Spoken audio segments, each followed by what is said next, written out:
Hi പ്രിയമുള്ളവരെ, അരുവിത്തുറ പള്ളി പ്രസിദ്ധമായിട്ടുള്ള ഒരു പള്ളിയാണ്. കോട്ടയം ജില്ലയിലെ ഈരാറ്റുപേട്ടയിലെ വളരെ പ്രസിദ്ധമായിട്ടുള്ള ഒരു പള്ളിയാണ് അരുവിത്തുറ പള്ളി. ഈരാറ്റുപേട്ട റോഡ് സൈഡ് തന്നെയാണ് ഈ പള്ളി. വളരെ പുരാതനമായിട്ടുള്ള ഒരു പള്ളിയാണ്. ഈ പള്ളിക്ക് ചരിത്രപരമായിട്ടുള്ള ഒരുപാട് പാരമ്പര്യങ്ങളുണ്ട്. തോമസ് ശ്ലീഹ സുവിശേഷം പ്രസംഗിച്ച പള്ളിയാണ് ഈ അരുവിത്തുറ പള്ളി. അതൊക്കെ അതിന്റെ ഫ്രണ്ട് ഭാഗത്ത് തന്നെ കറക്റ്റായിട്ട് ആലേഖനം ചെയ്യപ്പെട്ടിട്ടുണ്ട്.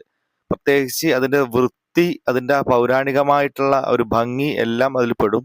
ഇപ്പൊ നിങ്ങൾ കാണുന്ന ഈ വിഷ്വൽ തന്നെ കണ്ട ഈ പുസ്തകം പോലെ ഉണ്ടോ, ഡിസൈൻ ചെയ്ത് വെച്ച് കണ്ട ശില്പം, അതിൽ അതിന്റെ വർഷങ്ങളടക്കം എഴുതിയിട്ട് ഓരോരോ കാര്യങ്ങൾ വ്യക്തമായിട്ടുണ്ട്. അത്രയും പഴക്കമുള്ള ഒരു പള്ളിയാണ്, മനോഹരമായ പള്ളിയാണ്.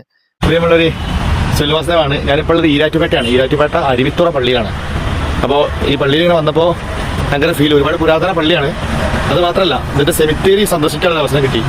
അപ്പോൾ സാധാരണഗതിയിൽ സെമിത്തേരി ഞാൻ ദൂരം നിന്ന് കണ്ടുള്ളൂ, ഉള്ളിൽ കയറിയിട്ടില്ല. അപ്പോൾ കണ്ട ഭയങ്കര ഫീല്. നിങ്ങളുടെ ദുഃഖം സന്തോഷമായി മാറും. അതായത് പള്ളിയുടെ തൊട്ടടുത്തുള്ള സെമിത്തേരി. ഈ പള്ളി വന്നപ്പോൾ എന്നെ ഏറ്റവും കൂടുതൽ ആകർഷിച്ചത് ഈ സെമിത്തേരിയാണ്.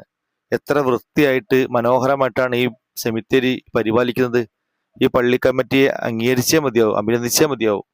കാരണം ഓരോ തറവാട്ടുകാർക്കും പ്രത്യേക പ്രത്യേക കല്ലറ, ആ കല്ലറയുടെ എടുത്തു പോയിട്ട് പ്രാർത്ഥിക്കാനുള്ള സൗകര്യം, ഒരു വേസ്റ്റോ കാര്യങ്ങളോ ഒന്നുമില്ല.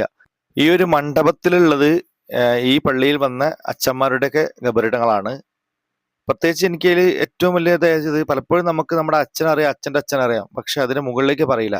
പക്ഷെ ഈ ഒരു ഗബറിടത്തിൽ, അതായത് ഈ സെമിത്തേരിയിൽ വന്നു കഴിഞ്ഞാൽ പുതിയ തലമുറയ്ക്കടക്കം അവരുടെ പാരമ്പര്യം അറിയാൻ പറ്റും.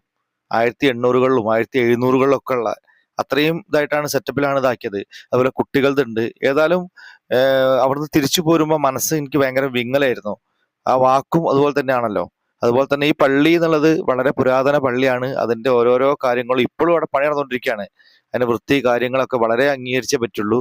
കാരണം നമുക്ക് ഞായറാഴ്ചകളിലൊക്കെ പള്ളി പോകുന്ന ആൾക്ക് അവരുടെ അച്ഛനെയോ അമ്മനെയോ മറ്റുള്ള കൂടപ്പിറപ്പിനെയൊക്കെ ഒന്ന് കാണണമെങ്കിൽ അവിടെ വന്ന് കാണാനുള്ള സൗകര്യങ്ങൾ കാര്യങ്ങളും ഒക്കെ ഉണ്ട്. ഒരു പക്ഷേ മറ്റു മതസ്ഥരൊന്നും കാണാത്ത ഒരു സംഭവമാണ് ഞാൻ ഈ ഒരു സംഭവം. കാരണം പ്രത്യേകിച്ച് മലബാർ ഭാഗങ്ങളിൽ ജീവിക്കുന്ന നമ്മളെ സംബന്ധിച്ച് നമുക്കിവിടെ സെമിത്തേരികളൊന്നും ഞാൻ വല്ല കണ്ടിട്ടില്ല. ആദ്യമായിട്ടാണ് ഞാൻ സെമിത്തേരിന്റെ ഉള്ളിൽ കയറിയിട്ട് ഇങ്ങനെ കാണുന്ന ഒരു ഇതുള്ളത്. റോട്ടിലൊക്കെ പോകുമ്പോൾ കാണാന്നല്ലാതെ ആദ്യമായിട്ടാണ് എനിക്ക് ഇങ്ങനെ അനുഭവം. എനിക്ക് ഭയങ്കര ഇഷ്ടപ്പെട്ട ഈ പള്ളി. അത് മാത്രമല്ല, ഈ പള്ളിയുടെ ചുറ്റുപാടുകളും അവിടെ വരുന്ന രീതികളും അവരുടെ പെരുമാറ്റവും എല്ലാം വളരെ നീറ്റ് ഒരു ഇതാണ്. ഏതൊരു മതസ്ഥർക്കും കയറി ചെല്ലാൻ പറ്റുന്ന ഒരു പള്ളിയാണ് ഈ ഈരാറ്റുപേട്ടയിലെ അരുവിത്തുറ പള്ളി. വീഡിയോ ഇഷ്ടപ്പെട്ടിട്ടുണ്ടെങ്കിൽ കമന്റും ലൈക്കും ചെയ്യുക, സബ്സ്ക്രൈബ് ചെയ്യുക. ഓക്കെ.